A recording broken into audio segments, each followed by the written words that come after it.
Alright, live tonight we've got Ezekiel, or is it Elias, versus Kevin Owens.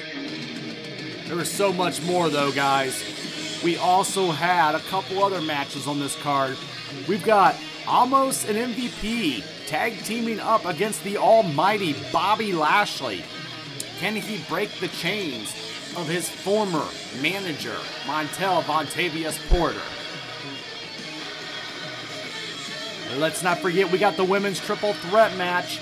And one thing you got to know is who's going to get the win and who's there to take the pin. It's Asuka, Bianca, and Lynch.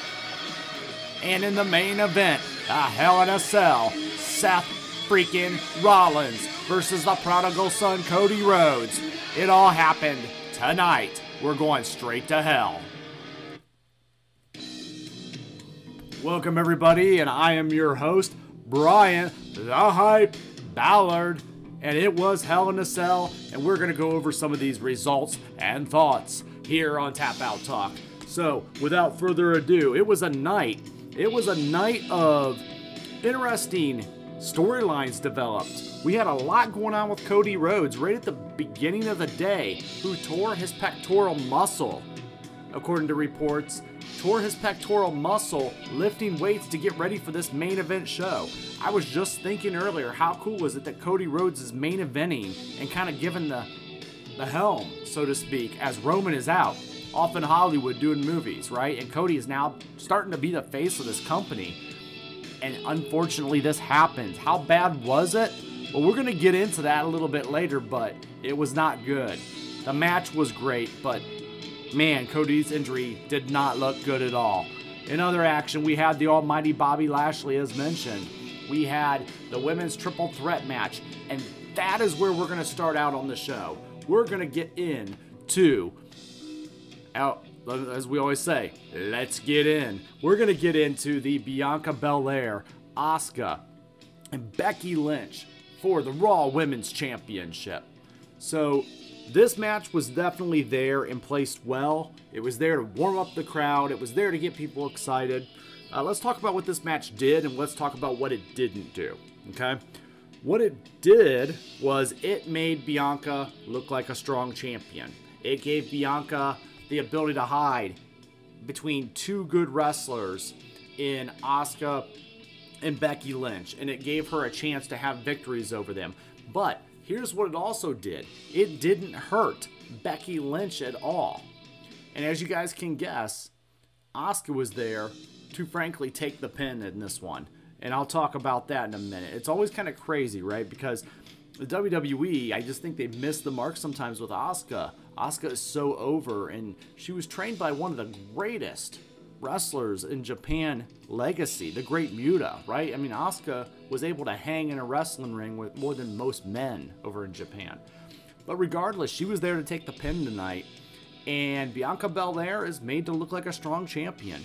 And I'm not saying that she's not. She is definitely a lot better in her routine than she was that first time she won the championship a year ago. And I said she's a little too green. She needs a little more marinating.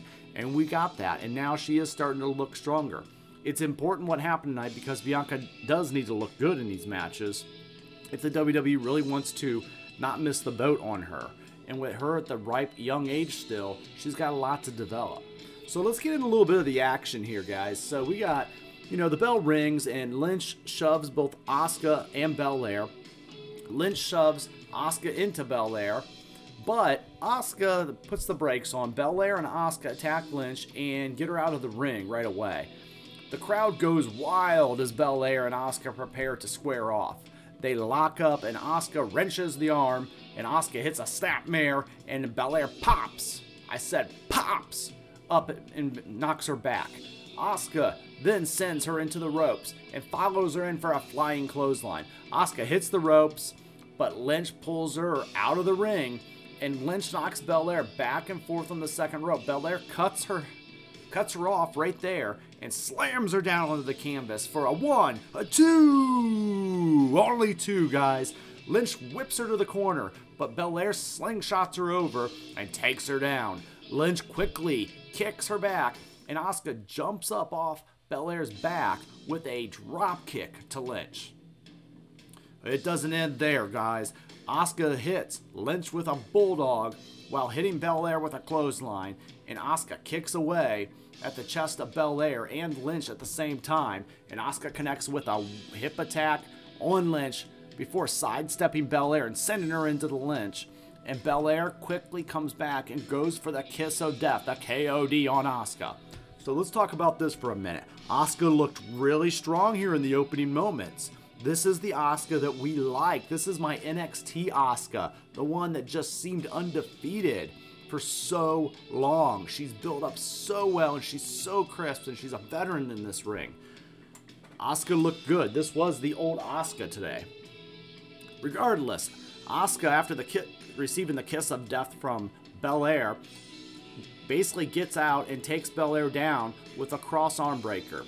So Belair rolls through, powers Asuka up, and slams her into the turnbuckles. Belair charges, but Asuka takes her down, and Asuka goes to the second rope, but Lynch slams her off onto Belair. Lynch covers both. 1, 2, only 2. Lynch dumps Asuka out of the ring and attacks Belair for a 2 count again. Lynch then stomps away Belair in the corner, choking her out on the ropes. Lynch goes into attack before Asuka gets on the apron and grabs her, and Lynch gets away as Belair charges, and Belair inadvertently knocks Asuka off the apron. Lynch quickly attacks Belair and puts her foot up on the ropes. Lynch goes for a second rope and a diving leg drop kick, and then she picks up another near fall. An irate Becky Lynch. She basically just goes after the Raw Women's Champion with boots to the head, and she's angry. She's mad. She wants her title back. She's a jealous ex-championship lover. Belair comes back with a jawbreaker and misses a clothesline. Lynch goes for a scissor head kick into an armbar, but Belair avoids it, and Lynch follows through and hits a Bexploder. That's right, the Bexploder. Lynch hits Asuka with a baseball slide before hitting a diving axe handle. One of my favorite old school moves. I don't know why, but I love it. And right out to the floor. Lynch puts Belair back in the ring and hits another diving leg drop. Lynch covers, but Asuka breaks it up with a sliding knee into the face. Lynch and Asuka at this point in the match trade uppercuts back and forth, before Asuka hits a backslide for a 2 count. Asuka absolutely lights her up and strikes her and hits her with a German suplex. Asuka again looking dominant. Asuka follows up with a hip attack for a near fall. Asuka goes up for the Asuka lock, but Becky counters into a roll up for a 2 count. Lynch goes for the disarm her, but Belair attacks. Belair goes for the kiss of death and hits Asuka with a big boot as well, and Lynch lands on her feet, but Belair runs over both women. Belair goes for 10 punches on Asuka in the corner. Ooh, classic style. 1, 2, 3, 4, 5, 6, 7, 8, 9, 10. Backflipping over Lynch. And then Asuka backflips over Lynch. Belair then does the 10 punches on Lynch and Asuka. Lynch pulls the braid. She pulls on her braid, and Belair comes back with a spine buster. And Belair then hits Asuka with a double chicken wing slam onto Lynch. Belair hits a handspring, a standing moonsault on both women for the near fall. The crowd is going amazing at this point, guys. This is awesome. This is awesome. All right, the crowd's just loving it. It's a good crowd in Chi-Town. Chi-Town, always good, right? Belair shoulders Lynch into the corner and puts her on the top rope. Belair goes for a superplex, but Lynch blocks it. Asuka runs up and down and goes for the Tower of Doom, but Belair kicks her away. Belair moonsaults over Asuka, but Asuka hits her with a double knees to the face, and Asuka then hits Lynch with the same move. Asuka hits Belair and Lynch with a double hip attack. Asuka covers both, but only picks up, you guessed it, 1 and 2 at the same time. Asuka goes for an ankle lock on Lynch, but Belair runs up and goes for a kick. Asuka blocks and applies the ankle locks on both women. Way to go, Asuka. They hit a double rollout and get Asuka out of the ring. Lynch and Belair now are hobbling around the ring, facing off against each other. Belair knocks her down, but Lynch soon attempts to disarm her, and Belair fights it and she powers Lynch up on her shoulders, and Belair transitions into the KOD, the kiss of death. But Lynch holds the top rope, and Lynch goes for a crossbody block. But Belair rolls and powers through, and Lynch gets out and shoves Belair into a missile drop kick from Asuka. At this point, Lynch approaches Belair, and Belair gets an inside cradle on a near fall. Lots of back and forth, up and down action going on here. The crowd was still going for this one, and the women are feeling it, right? Lynch connects with a manhandle slam on Belair and covers, but Asuka breaks it up at the last possible moment. Lynch swings wildly at Asuka, but they just keep missing. And then basically they go back and forth even further. Asuka then slowly gets up, screams, and hitting Lynch with a German suplex. Lynch quickly comes back out of it, and Asuka's tied up in the ropes.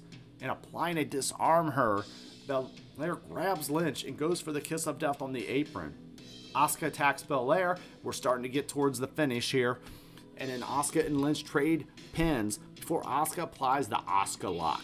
Lynch fights up, kicks off the turnbuckle, and at this point Belair runs in, but Asuka kicks her away. Belair counters with a hip attack, and Asuka runs into the slam into the turnbuckles. Lynch quickly throws Belair out of the ring and hits Asuka with the manhandle slam. Lynch covers, but Belair grabs her and throws her out of the ring, and then Belair then picks up the scraps left by Lynch after Lynch hit her finisher, and Belair actually throws her out of the ring and pins Asuka instead for the 1, the 2, and the 3, and it's still your Women Raw's champion, Bianca Belair. Guys, okay, let's talk about this and break this down. So we broke down all the moves. Let's break down the passion here. So we've got stories of 3 girls. We've got the beloved Asuka, who was booked to look strong here, but man, she could just never get a win. And it was worst kept secret tonight was that she was there to take the pin, because we can't have Becky take the pin, and we can't have Bianca take the pin, because Bianca's a new young champion that they're building up. And Becky is your feature main event star. I mean, she was one of the first women to main event WrestleMania, right? So you got Asuka, who seems like a foreign career journeyman at this point, and she is just trying to like do the good work, and she's almost in that role where, you know, I don't want to see her get into Naomi type mode, where she's a good wrestler and everybody knows it, but just doesn't get that chance to ever just be dominant, right? I'm fearful of that for Shayna Baszler as well, but we're going to go into her tonight. So then you've got Bianca Belair, who is the champ, right? She's the champ. She's the face of this women's division. And so right now, Bianca is being built up as the next best thing. And I think she's gotten very good at her timing finally, and she's developing pretty nicely. So, you know, she's going to keep at this, and she'll be a nice young champion for years to come. Then we got Becky Lynch, right? Becky Lynch has got this reinvented of her character. She got rid of the man moniker.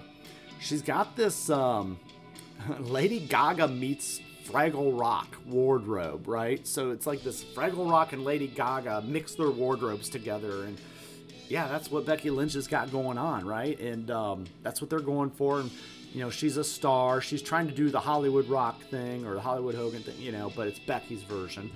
And she's pulling from that inspiration. But, you know, Becky's still good. Becky's good at what she does. WWE did a good job tonight of keeping the Lynch and Belair rivalry alive by having Asuka take the pin. But Becky was the one that actually put Asuka away, and it should have been her title. So these guys are going to go to probably another match at Money in the Bank, or even, you know, it could push out the SummerSlam. Overall, good effective match, good opener. I didn't have anything I hated about it, and let's move on to our next one. All right, the next one is going to be the handicap match. Okay, this was Bobby Lashley trying to break away from his former manager, MVP, who now has betrayed him and is backing up the giant Amos, right? So MVP and Amos are shown prior to this match backstage discussing their strategy. And then here's an interesting note. Cedric Alexander offers to help, but they tell him that he's disappointed with them time after time, and the Hurt Business is never getting back together, and he needs to go away and let it go. Fair enough, right? So we didn't get a nice video package of Bobby Lashley versus MVP and Omos, and MVP does a good diss track on Bobby Lashley. So MVP's getting it into the rapping here, and he does a nice little diss track on Lashley. I found it very entertaining. I thought it was done really well, and they're doing a good job pairing MVP with Omos to make him look like a legitimate star, because we need somebody like that with Omos while he's still developing. He's a big man. They need him to be that man, right? So this was a 2-on-1 handicap match. So both guys come out. There are loud Bobby chants in the arena. MVP starts the match out against Lashley, but almost immediately gets in his corner to keep Lashley from coming back. MVP then tags Omos in, and Omos slowly gets in the ring and stares down at Lashley. These two have had a rivalry already the last couple months since Mania. They take a lot of time before doing anything. Omos offers a test of strength before basically decking him and knocking him out. Lashley attacks Omos before scaring MVP off the apron of the corner. Omos attacks Lashley. MVP grabs Lashley's ankle and Omos avalanches him. Omos throws Lashley into the ring and tags MVP in, and MVP then now punches away at Lashley that he's a little bit hurt. Omos continually attacks Lashley before MVP hits a big boot and knocks Lashley out of the ring. Omos tags in, and it's a shoulder blocks Lashley through the barricade. That barricade never stays together in these matches, I think, but boom, right through the barricade. The referee starts counting him out, but Lashley barely makes it back in. MVP attacks Lashley and covers it for a few times for a 2 count. MVP goes for the playmaker, but Lashley gets out, and Lashley knocks Omos off the apron and spears MVP. Lashley covers, but Omos breaks it up. Omos grabs Lashley by the throat, but Cedric Alexander comes running in. He was just dissed by the former manager of the Hurt Business. So Cedric Alexander comes in, and Omos grabs him and throws him over the top rope. He wasn't really effective, right? He throws him over the top rope. Omos then turns to face Lashley, and boom, he hits a spear right in the gut from Lashley. Lashley then grabs MVP, and he applies the Hurt Lock submission from the corner. The crowd goes wild for Bobby, and as he poses on the turnbuckles, Lashley, basically gets him when he gives up. So the winner is Bobby Lashley. Lashley then goes to the outside, and as he's cheering, the crowd's going nuts. He grabs a replica WWE Championship from a random fan, just rips it out of his hands and walks with it and poses with it, and he holds it up and he says, "I'm coming for it," right? The announcers say that Lashley is calling his shot on none other than Roman Reigns. All right, so this is it was a quicker match. This sets up Lashley versus Roman. One of the things I was really hoping that the WWE would do while Roman is out making movies and leaving with both unified titles, I was hoping the WWE would start building their card back up and making contenders emerge in Roman's absence. I'm not saying that Roman shouldn't have squashed everybody in the last couple of years, because that's how you build a main champion. But now it's time to start building guys up to challenge. And what I seen tonight was, I seen Bobby Lashley as one of those guys. I've said it before and I'll say it again. Bobby Lashley is prime, and he is almighty, and you need to utilize him and harvest him while you can. So Bobby Lashley, Roman Reigns, that's a real #1 contender. I love it. And now he's free of Omos, and he's free of MVP. It's interesting because later in the night you get a little interaction between him and Cedric Alexander. And Lashley, just gives him his respect and says, "But don't ever interfere in one of my matches again." I don't know what they're going to do with that, honestly, you guys. What are our options here? Leave them in the comments below. Maybe you guys got a good idea. I could see them just kind of having this, good pairing, etc. Maybe he gets Cedric Alexander, and then maybe, they're kind of buddies, and then maybe you get, I don't know, where's Shelton Benjamin fit into all this? Maybe him and Benjamin just need to be a tag team, and I don't think they pair up with Lashley. Then again, now that I'm thinking of it, Lashley, along with Alexander and Shelton Benjamin, would probably be a nice equal to Roman and the Usos. So maybe we get the Usos versus the Hurt Business, and we get Lashley versus Roman. I just thought of that. So I don't know. What do you guys think? That's just one idea I'm kind of seeing. But let's get into our another idea in our another match. The idea is, could there be two wrestlers that are brothers that look identical, or is it all a lie? So in this matchup, Kevin Owens is trying to prove that. We have Kevin Owens versus Ezekiel, or is it Elias? Ezekiel claims that Elias is his older brother because he's got a beard, right? So the WWE's been playing into this whole, oh, they're brothers, they're not the same guy. We all know. We all know, right? We should know. But what I'm going to say here is Kevin Owens, you know, it gives the story. And that's one thing I'm liking, is I'm liking to see stories in the undercard matches, because that's something WWE's gotten away from, and I love seeing that again. So in this match, the crowd chants Zeke, Zeke, Zeke, Zeke, right? Which only serves to further just piss off Kevin Owens. Ezekiel immediately knees Owens in the face and comes off the top rope with a diving elbow drop and a near fall. Ezekiel chops and forearms Owens around the ringside before bouncing him off the commentary table. You know, I'm noticing Ezekiel's outfit. It's very Ultimate Warrior Macho Man like, right? So he's got like the tied armbands around his muscles, and then, you know, the short shorts, you know, the tights. And he reminds me of the Ultimate Warrior kind of 80s style wrestler, but it's cool. I like it. So Owens chops him, but Ezekiel quickly fights back, and Owens then reverses a whip into the ring post. Ezekiel hits a ring post hard, and Ezekiel slowly rolls into the ring, and Owens greets him with a DDT for a near fall. Owens argues with the referee that the count was slow, and before stomping away again at Ezekiel. Ezekiel hits a senton splash and follows it up with a moonsault off the second rope for a near fall. Ezekiel is busted open. Okay, we got some blood tonight, right? Lots of blood, but going from the ring to the post, Owens stomps Ezekiel and shouts that he is Elias. Okay, so Ezekiel finally shouts that he is Elias, and Owens applies a rear chin lock and shouts Elias over and over again. The crowd chants Zeke, Zeke, Zeke, and Ezekiel pulls Owens off, but Owens responds with a clothesline. Owens kicks Ezekiel in the ribs before choking him on the ropes, and Owens continually attacks, but Ezekiel fights back. Ezekiel whips him hard into the corner. Owens rolls it up with a turnbuckle before falling on the canvas.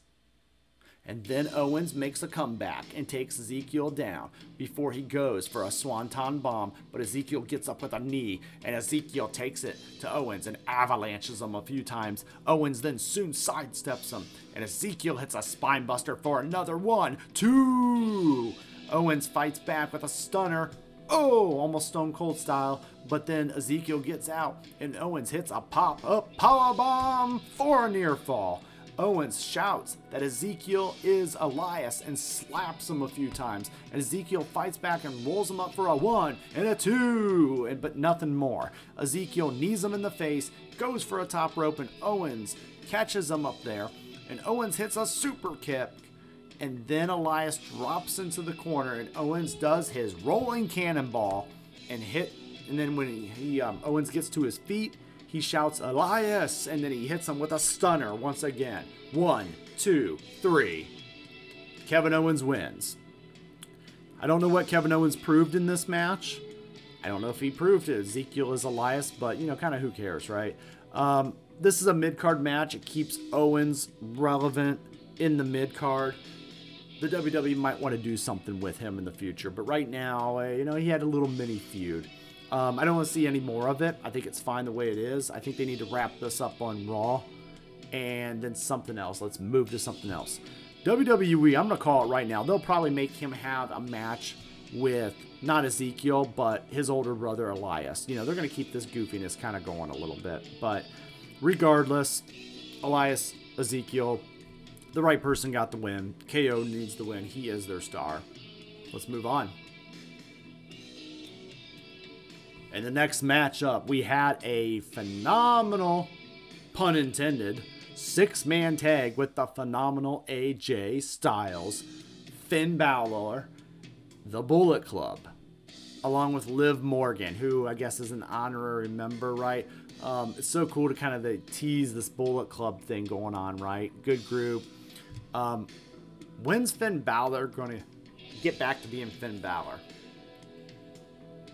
I'll let you ponder on that for a minute, because I like Finn Balor from NXT, man. He was the guy. Prince Devitt from Japan.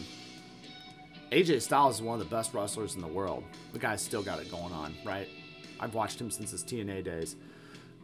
Now the Bullet Club and Liv's got that it factor. She's got the fans that are on her side. On the other side of this match, this 6-man tag, you got the legend Edge.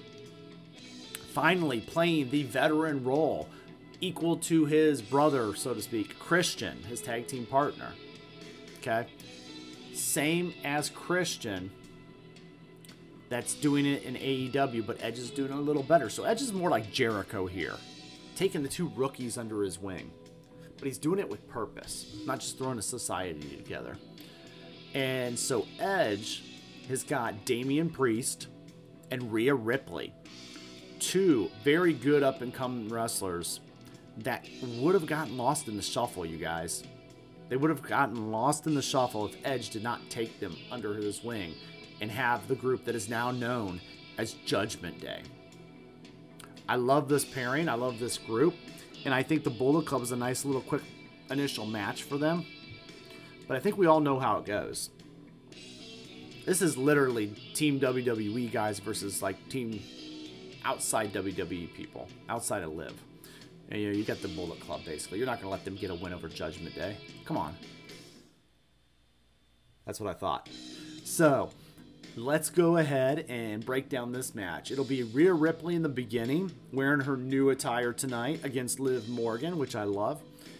They get into an argument, and everyone is in the ring brawling all of a sudden, and there's all 3 of them, going at it with the other 3. Styles, Morgan, and Balor clear the ring. Balor and Styles send Morgan into Ripley for a Hurricane Rana. Morgan hits a running back elbow on Ripley before hitting a high knee.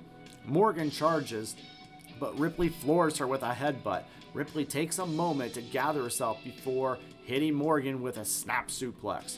Ripley connects, and then Ripley attacks Morgan, and Morgan comes back with a missile dropkick. Ripley quickly retreats and goes to her corner, and then Morgan then tags in AJ Styles. Styles wants Edge, but Damian Priest says, no, I've got this, and he comes in. The crowd loudly boos as Priest comes in, and he's getting all kinds of heat. Styles blocks the kick and quickly attacks Priest. Styles drop kicks him back. He ducks a clothesline, and then bam, he hits the Pele out of nowhere. Finn Balor tags in at this point and punches Priest right in the ribs. Balor wrenches the arm before applying a side headlock. Balor hits the ropes and then drop kicks Priest in the knee. Balor wraps the knee around the ropes, but Priest forearms him in the head.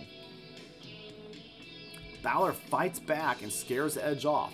Priest attacks Balor and sends him in the back of the ring. Edge tags in. Edge takes down Balor at ringside before bouncing him off the commentary table.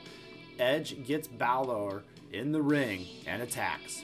Priest tags in and punches away at Balor. Edge gets a cheap shot in, and Priest hits a back elbow on Balor before taking him down for a 2 count. Edge then tags back in and kicks Balor back in the ribs. Edge whips him hard into the corner, but Balor fights back soon enough. Edge quickly comes back with a flapjack. Priest tags in and stomps on Balor. Balor fights back. Balor is fighting and fighting so hard, but Priest clotheslines him for a 2 count, and Balor just is being sacrificed in this match by Judgment Day. But Priest counters into a backbreaker for a knee fall. Balor comes back with some chops and an overhead kick. Edge and Styles tag in. Finally, Styles attacks Priest, and Priest wasn't ready or in position. So Styles then takes Edge down before slamming Priest, and Styles hits a diving forearm on Edge. They go back and forth like this for quite a while, and they get some roll-ups and some crucifix pins. They tag in Morgan for a little bit, right? And she gets a crucifix pin for a 2 count. but then they fumble, and there's a really big spot with a slam, and Ripley gets a 2 count. Ripley then goes for the Riptide, but Morgan gets out and hits the Spike DDT. But you know what happens after all that energy?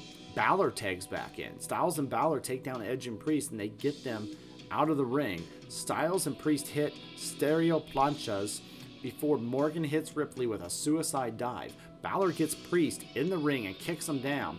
Ballard goes to the top rope, but Ripley crotches him up while he's up there, and Edge tags in, and Ballard fights them off. Priest hits the South of Heaven on Ballard before turning into the phenomenal forearm from Styles. Edge gets Styles out of the ring and goes for a spear on Ballard. Ballard counters into an inside cradle for an ear fall. Ballard hits Edge with a sling blade before hitting the woo drop kick. Ballard goes to the top rope, but Ripley distracts him, and Morgan gets Ripley out of the ring. Ballard misses with the coup de grace from the top rope, and Edge hits a spear for the win. Alright guys, so this one, your winners, Judgment Day. It's the right call here, guys. It was the win for the pin. Again, Ballard took the pin. I would have liked to see the girls take the pin on this one, but it's alright. I don't know what WWE's done with Ballard or what they're doing with him. It's weird. This guy's got so much talent. But you definitely want Judgment Day getting this win. This group is strong. They're new. Somebody asked if they were going to get a new member tonight. Nah, it's too soon. Too much too soon. You don't want to do that. This group was just formed at WrestleMania with Damian Priest joining Edge and was built. And then you had Rhea Ripley joining them last month at Backlash. So right now, you don't need another group. There was 3-on-3.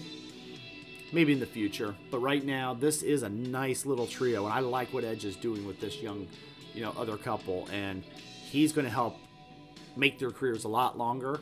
And that way they don't get cut from WWE. So kudos to Edge. I seriously want to shout him out. It's a great move. The guy knows the business, and he knows what's necessary to help build the future of it. So, a lot of respect for him.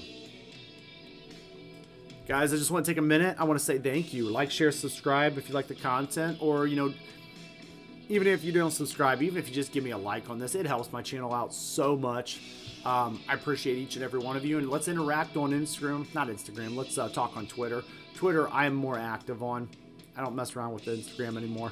But Twitter, definitely, I love the culture over there, and I love my little wrestling group. So, appreciate each and every one of you guys. You know who you are. Let's get back into the action. We got a no-holds-barred match with Madcap Moss and Happy Corbin. Madcap Moss, well, before this match starts, we get that little backstage segment with Cedric and Bobby, just real brief. But let's talk about this match, okay? Madcap Moss, he's the kind of guy the WWE just loves. They love his look. They love his height. They love his, cut of his muscles, the long hair. There's potential there. I don't know what they're going to do with him. He's survived a goofy, horrible gimmick. That's a win. Anytime you can survive a gimmick like that, it's a huge win to your ability to make it in this business. So, they got rid of his goofy suspenders. He wears all black boots and all black trunks. And he seems to be a little over with the crowd. Maybe just this crowd. He got rid of the dad jokes. Happy Corbin's still Happy Corbin. It's still goofy. But I'll say this. He knows how to reinvent himself. Went from the King to just Baron Corbin to the Happy.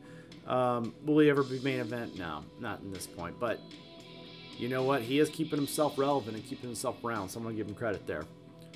Alright, so in this matchup, they just tumble. And they start brawling immediately. And they end up going into the LED walls. Moss sends Corbin into the barricade. Again, there's that barricade. And he gets Corbin in the ring finally. And Moss quickly grabs. And he clotheslines him right back out of the ring and grabs a steel chair. But Corbin stops him. Corbin goes to bounce him off the table. But Moss blocks it. And Corbin quickly sends him to the table. But Moss responds by throwing a chair at him. And this was just billed as a no-holds bar street fight, right? So this is no holds bar. So this is anything's going on. So that's why it's a little chaotic.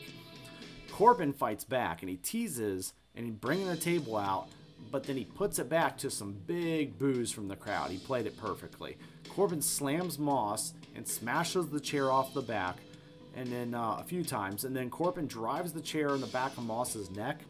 Corbin sets up the chair, but Moss hits a drop toe hold onto a chair. Corbin quickly responds with a deep 6 for a near fall. Corbin throws the chair out of the ring and goes under the ring for another chair. Don't understand that logic there, but okay.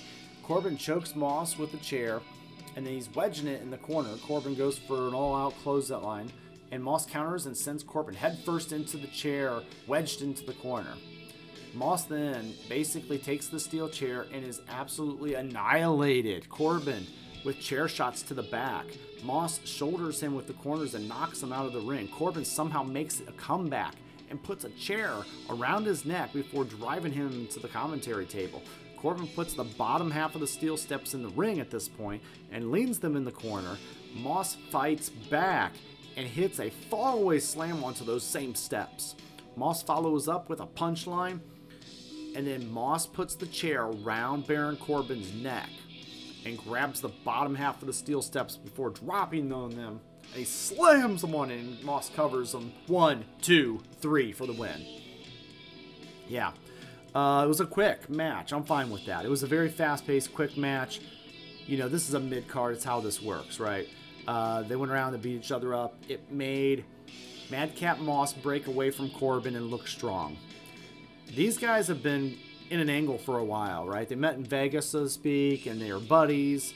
And then they just went on that really long feud with Drew McIntyre all the way through Mania, right? And that's what really did it in. And now they're feuding with each other. And this is the breakout story for Madcap Moss on Happy Corbin. Now, I don't know if we will see Unhappy Corbin again or not. But that's all there was to this one. Nothing special, nothing to write home mom about. Let's get into the next match. I was excited for this one.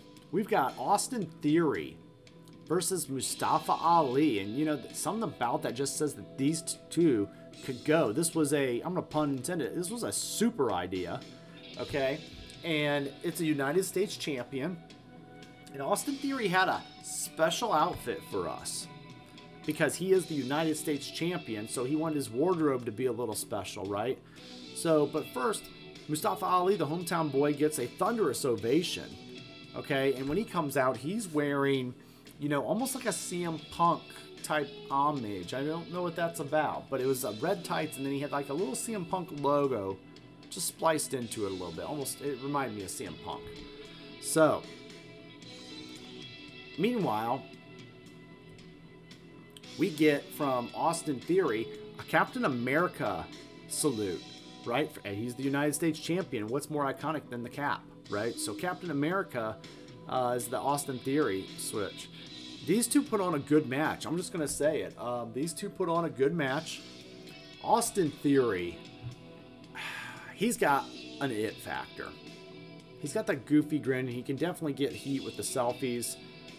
When he does his post-match selfie with the loser. I mean, it's very 80s, like when $1 Million Man used to shove that dollar down people's mouth, or, you know, Jake the Snake would put the snake on people.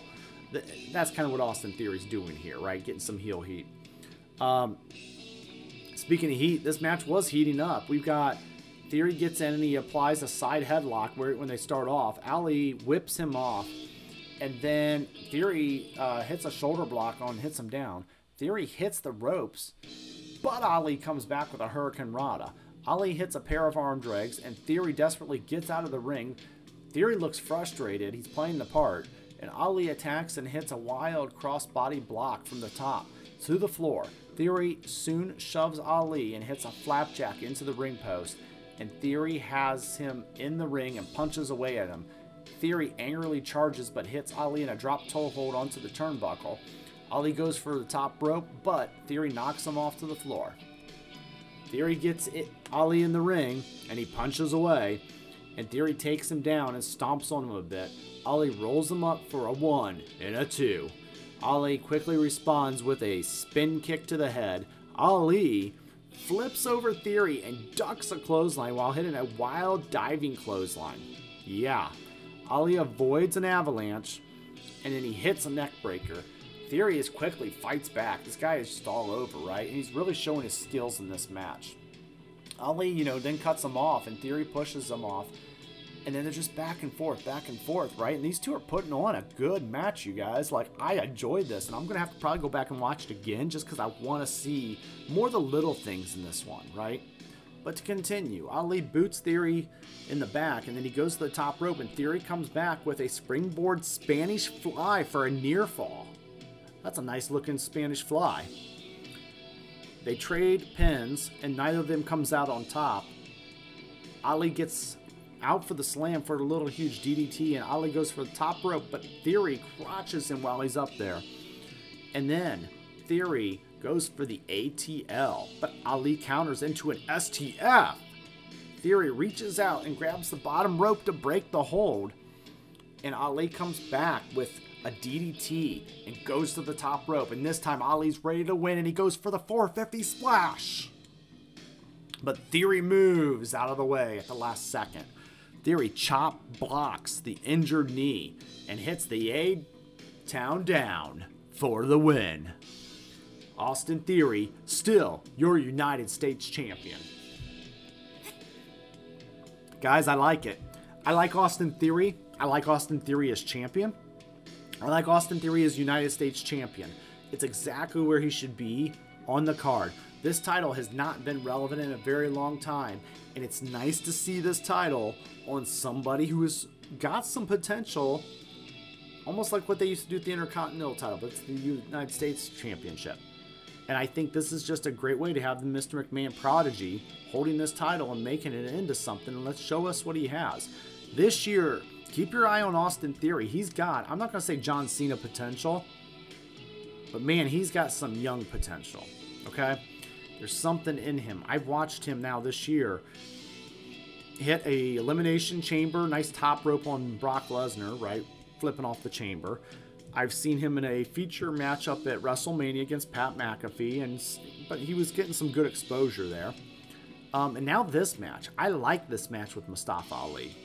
I'm going to go back and watch it again because I just want to see a little more, and I want to see the timing, and I want to see, like, the pacing and the storytelling. I want to look at it from a fresh perspective. I had the too fresh of a perspective. Now I want to look at it from a knowing perspective. Case and story is I like Austin Theory. I like that he's doing the Captain America homage while he's United States champion. It's all the little things, right? Let's get on. And what is next is the main event. We've got Hell in a Cell. And guys, this was insane. Cody Rhodes versus Seth frickin' Rollins. What can I say? Reports said earlier, and they were true, Cody Rhodes had injured his pectoral muscle, ripping it off of the bone during a weight lift before this match. Cody Rhodes tweeted on Twitter about 6 minutes before he's about ready to prep for this match and go out there and do this. And he said all he tweeted was, "For the love of the game." Cody Rhodes is out to prove something, and he's chasing this legacy. Cody Rhodes is chasing a legacy, and he's chasing, if I may say it, a vision or a dream.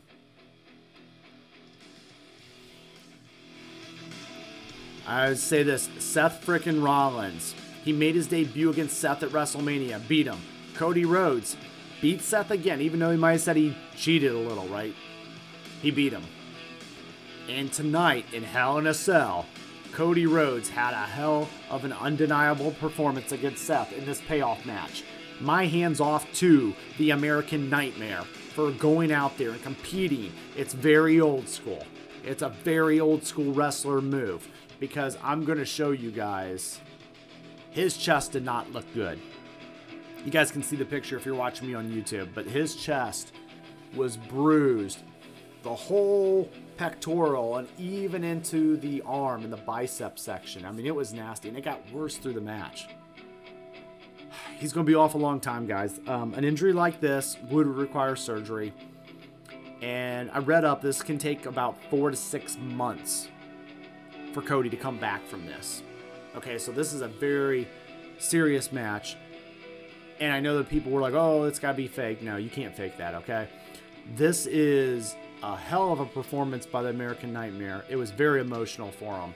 He's the face of the company right now while Roman is out. And he's trying to be built up as the face. And he's headlining his first pay-per-view here. Cody's a competitor.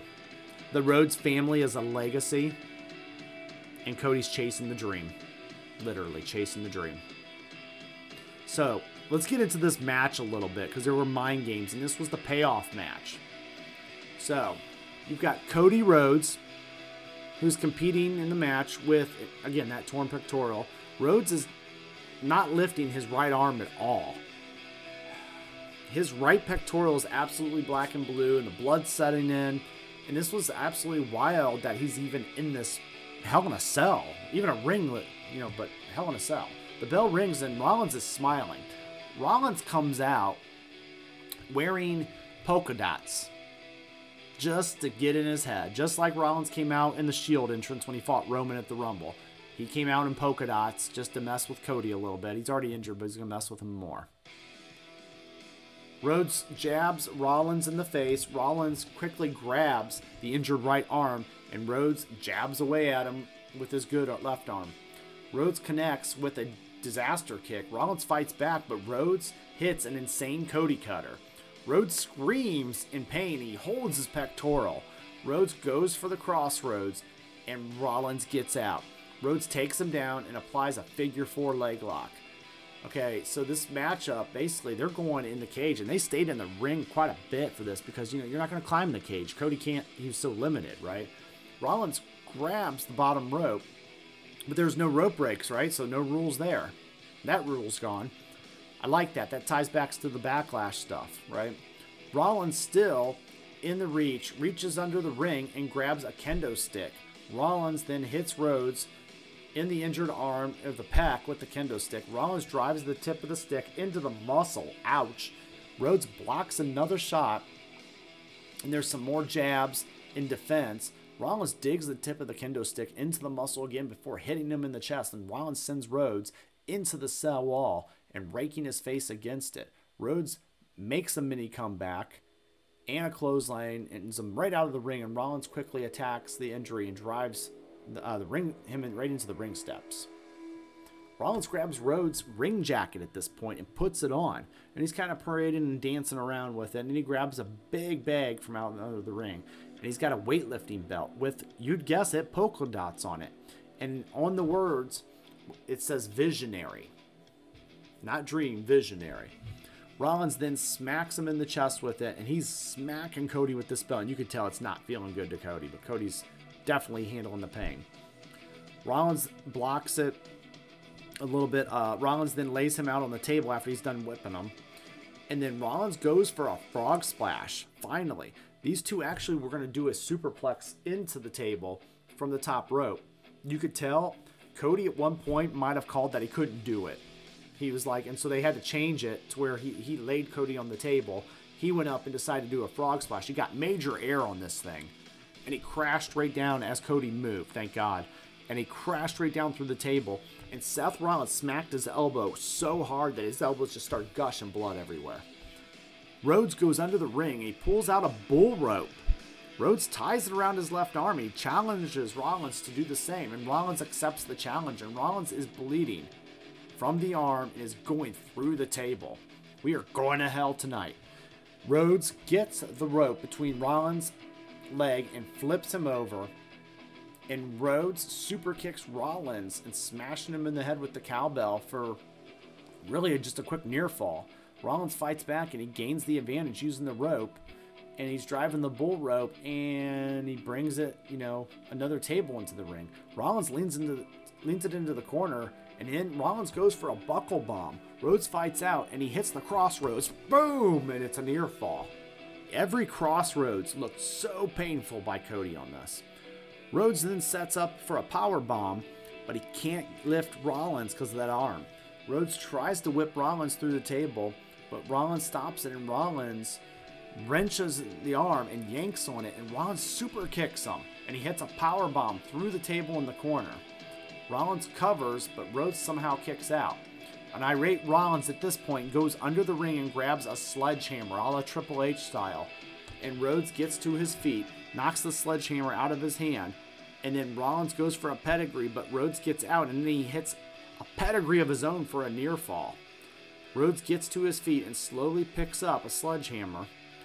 And it's interesting, last time we seen Cody Rhodes with a sledgehammer, he was destroying Triple H's throne in an AEW Double or Nothing first ever pay-per-view. Rollins gets out of the ring, and he runs. Rhodes chases him into the ring, and Rollins greets him with a stomp and a near fall. Rhodes goes for the stomp. Rollins avoids it, and Rollins hits Rhodes, and Rhodes rolls through, and he hits another crossroads. They both go, and they're crawling for the sledgehammer, neither of them getting up. Rhodes grabs it, but as he goes to lift it, he can't because of his arm, and he drops it. Rollins picks it up, but Rhodes big boots it out of his hand using his legs, and Rhodes hits a crossroads and rolls through, and then he gets up, and then he boom, crossroads for a second one, and boom, crossroads for a third time. But he knows Rollins is down. Rhodes picks up the sledgehammer and powers through the pain and hits Rollins over the head with it, and then he covers. 1, 2, 3.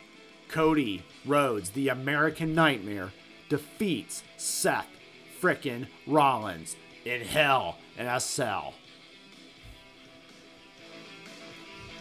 It was a great match.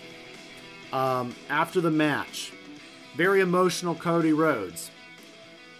Rollins left. Cody's in the ring, looking delusional, exhausted. You could just tell the arena was probably very blurry to him. And he tried to celebrate as much as he could. He got down on his knees, and he kissed the mat, and he kissed the floor.